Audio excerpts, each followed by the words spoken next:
निष्ठुर साथ अनि साँचो माया चाहिँ हामीले कुकुरहरूबाट मात्र पाउँछ साथी। सो हेलो एभ्रिवान, मेरो चाहिँ गुड मर्निङ भइसकेको छ। अहिले बजेको छ कति 7 बजे होला अहिले होइन। सो आज चाहिँ म अलिक ढिलो उठेको थिएँ र पनि मेरो चाहिँ ड्युटी इज ड्युटी। आजको वेदर भने यस्तो छ होइन, ड्युटी त गर्नु पर्यो।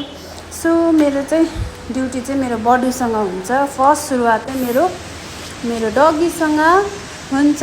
सो एकदमै कुद्नुपर्ने हुन्छ बिहान बिहान चाहिँ गाइस होइन, एकदमै कुद्छु म डगी सँगसँगै। मेरो चाहिँ डगी अलिकति बदमास छ गाइस होइन, अन्त हल्का एक्सर्साइज पनि गर्छु। सो दिनको सुरुवात भनेको चाहिँ मेरो यसरी नै हुन्छ हो गाइस। अन्त तपाईँको कसरी हुन्छ? सो मेरो चाहिँ डगीसँग हुन्छ र डगीसँग खेल्नु, मजा गर्नु, हाँस्नु, नाच्नु मलाई अब आदत भइसक्यो यो चाहिँ होइन।